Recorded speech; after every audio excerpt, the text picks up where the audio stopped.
Ya, jadi kita akan melanjutkan materi kita yaitu tentang peluang usaha produk grafika. Di materi minggu sebelumnya harusnya kalian sudah mempelajari yang pertama adalah pengertian grafika, dulu sudah kita pelajari. Kemudian kalian sudah pelajari juga sedikit teori tentang grafik, tentang gambar gitu ya. Ada gambar berbasis vektor, ada gambar berbasis bitmap. Ya, itu sudah kalian pelajari basicnya. Kemudian kalian kemarin juga sudah mempelajari macam-macam alat ya, macam-macam alat atau ya alat bantu mesin yang biasa digunakan untuk cetakan atau jasa grafika ini. Kemudian kita kemarin juga sudah belajar tentang apa namanya teknik-tekniknya ya. Kita harusnya kemarin sudah sampai sini. Ini ya.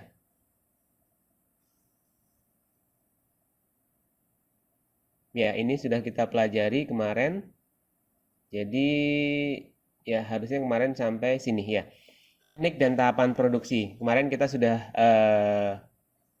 belajar tentang cetak tinggi itu penerapannya seperti apa, kemudian teorinya seperti apa. Kemarin sudah kita pelajari.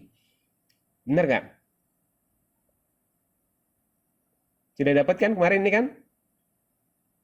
Halo? Kedengeran suara Bapak? Kemarin ini halo? Tes? Ya, Pak. Jadi kemarin harusnya kalian sudah dapat materi tentang ini cetak tinggi, cetak datar, cetak dalam, cetak saring, dan cetak digital. Baik secara konsepnya maupun secara penerapannya ya, penerapannya kemudian diwujudkan, diimplementasikan dalam bentuk mesin-mesin yang sekarang sering digunakan. Hari ini kita akan meneruskan tentang ini, teknik penyajian dan pengemasan. Tolong diperhatikan penjelasan Bapak sebentar. Bapak cuma menjelaskan sebentar. Setelah ini ada sedikit post test yang berkaitan dengan materi yang sudah Bapak jelaskan. Jadi mohon diperhatikan apa yang Bapak jelaskan. Jika ada yang perlu ditanyakan nanti silakan ditanyakan. Jadi teknik penyajian dan pengemasan. Cara penyajian produk grafika adalah dengan selalu memperhatikan keinginan dan permintaan dari konsumen atau pemesan. Ya, kalau kalian pergi ke percetakan, di sana biasanya mereka menyediakan jasa-jasa yang berkaitan dengan urusan grafika atau percetakan.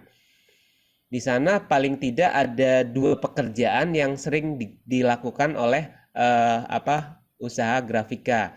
Yang pertama adalah mencetak ya. Jadi kita ke sana ingin mencetak, tujuannya adalah mencetak, misalkan mencetak spanduk. Pasti nanti akan ditanyakan, filenya sudah siap atau belum? Ya, kalau filenya sudah siap berarti di sana kita hanya akan berhubungan dengan operator mesin cetaknya. Pak, saya mau mencetak ini, ukurannya sekian. Misalkan saya mau mencetak spanduk.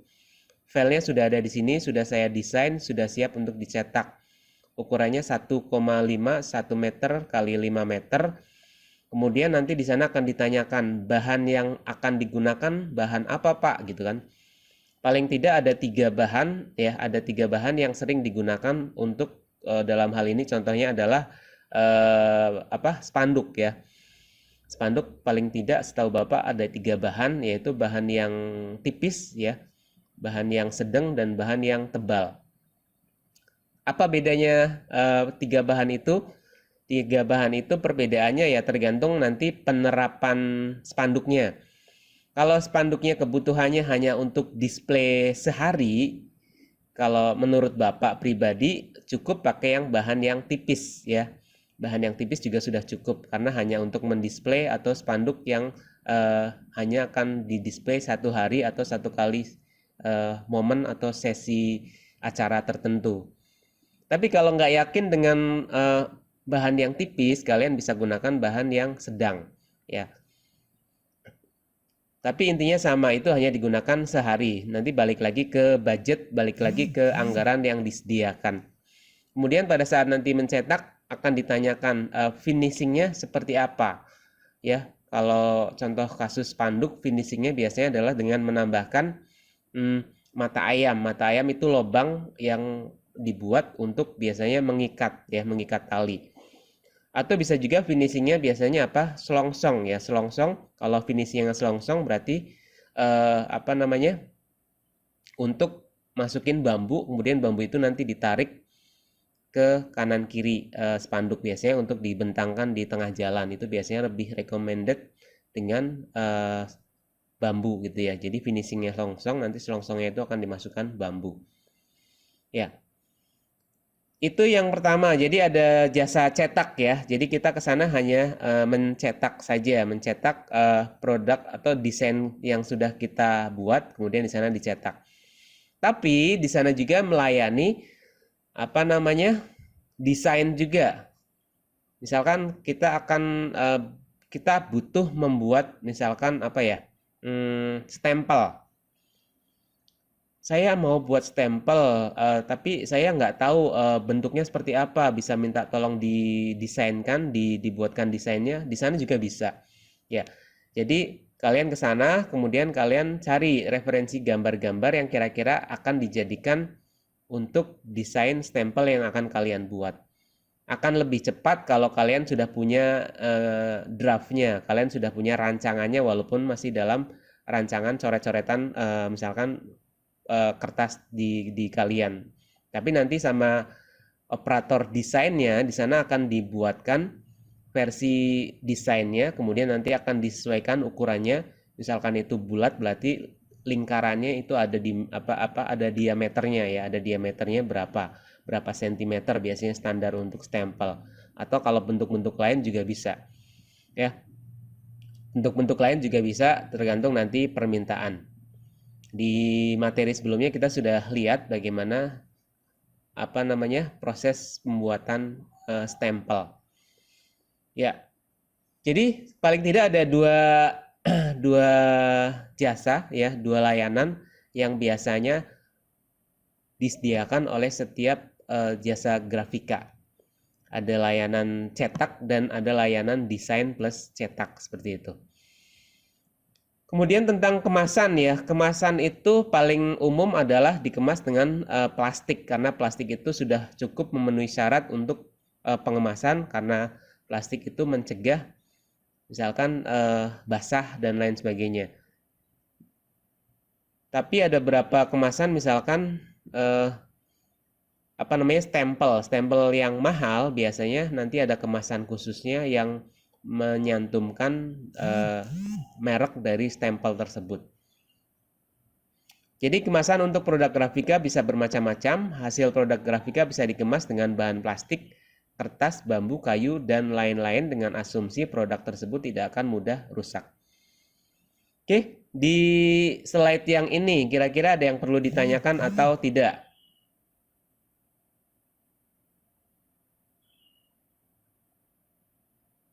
Halo? Ya, Pak. Di slide yang ini kira-kira ada yang perlu ditanyakan atau tidak? Tidak ada, Pak.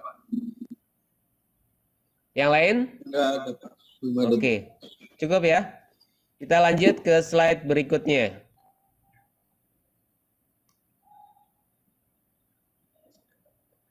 Oke, perhitungan biaya produksi. Ada beberapa hal yang perlu diperhatikan dalam menghitung atau mengkalkulasi harga pokok produksi suatu order cetakan.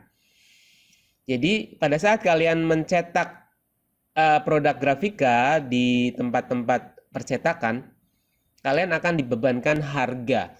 Nah, harga itu dari mana? Di sini kita akan pelajari, ya.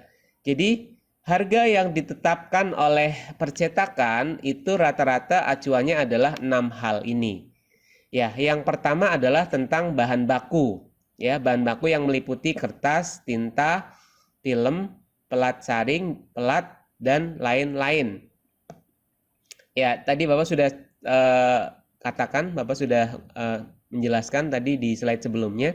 Contoh kasus misalkan tadi adalah spanduk ya. Spanduk itu paling tidak ada 3 bahan ya. Bahan tipis, bahan sedang, dan bahan tebal. Kalau kebutuhan kalian hanya untuk mendisplay acara 1 hari, misalkan ada acara kalian kebutuhannya cuma 1 hari atau dari pagi sampai siang atau sampai sore, ya udah cukup dengan bahan yang tipis atau sedang saja. Ya, toh nantinya itu akan dibuang atau akan tidak digunakan lagi. Itu akan meringankan budget di acara yang kalian akan adakan. Tapi kalau kebutuhan kalian membuat spanduk itu misalkan untuk dipampang di tengah jalan gitu ya. Kalau spanduk-spanduk outdoor tersebut lebih baik itu menggunakan bahan yang tebal ya, bahan yang tebal. Selain itu awet, itu juga akan bertahan beberapa hari, bahkan bisa sampai 1 bulan atau lebih tergantung keperluannya ya. Jadi disesuaikan dengan keperluannya untuk apa. Tapi itu balik lagi ke budget ya, balik lagi ke pengeluaran yang harus dikeluarkan oleh si pembuat spanduk. Itu contoh kasus untuk spanduk. Ya, jadi bahan baku ya, ada kertas, tinta, film, plat, dan lain-lain gitu ya.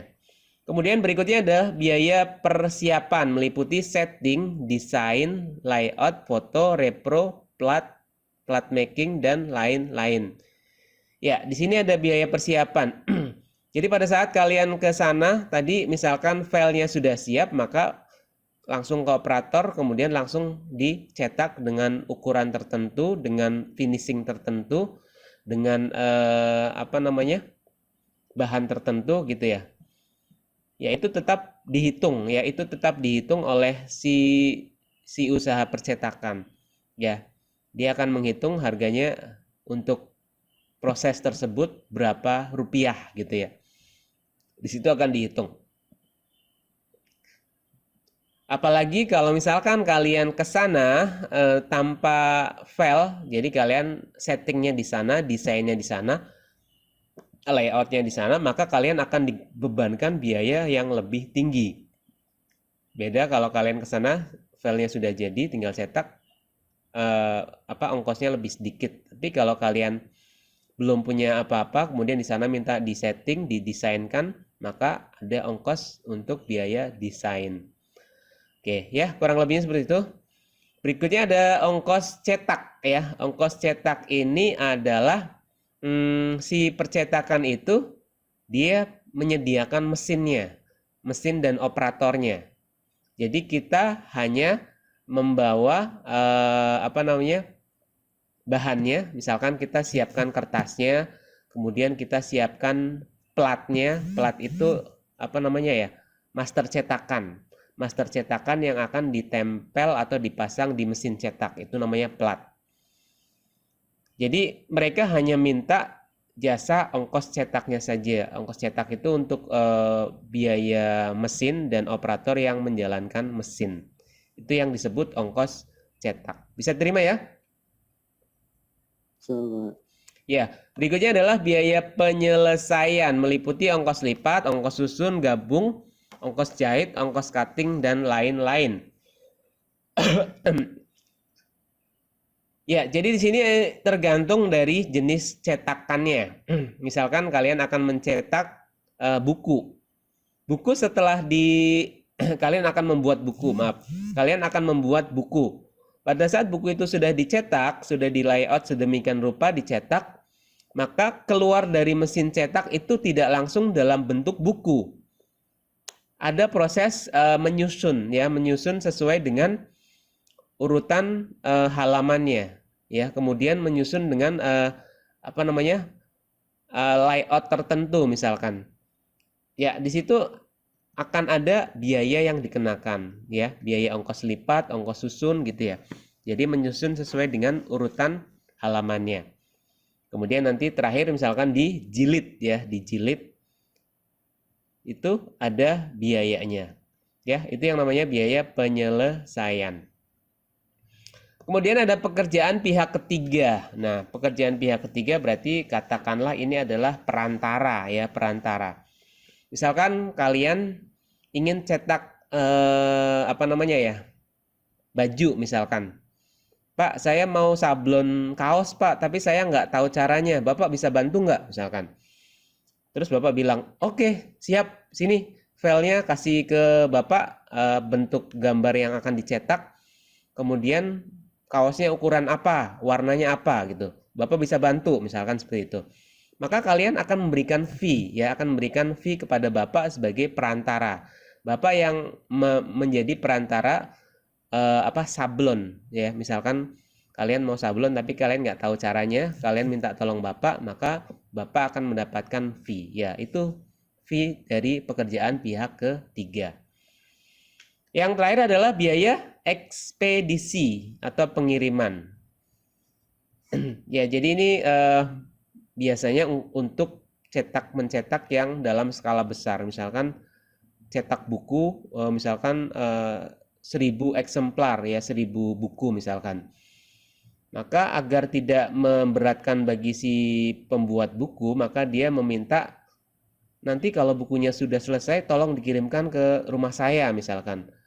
Maka dari si percetakan itu akan menyiapkan armada, yang mana armada tersebut nanti akan digunakan untuk mengirim buku yang sudah dicetak kepada si pembuat buku. Bisa juga biaya ekspedisi ini adalah misalkan sekarang zamannya online, kalian meminta jasa cetak mencetakkan secara online, kalian kirim lewat WA, kemudian kalian bayar lewat transfer, kemudian setelah selesai nanti dari percetakannya memberitahu, Pak, ini barang cetakannya sudah selesai, apakah mau diambil atau mau menggunakan jasa layanan misalkan Gojek. Kemudian kalau kitanya tidak sempat, tolong di Gojek saja, maka kita bisa menggunakan Gojek dikirim dari percetakan ke rumah kita.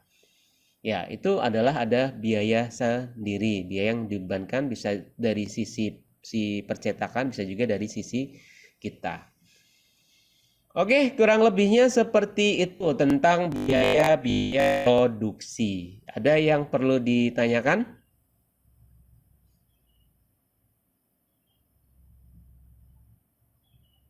Halo? Belum ada, Belum ada. Yang lain? Yang Putri, nggak ada suaranya?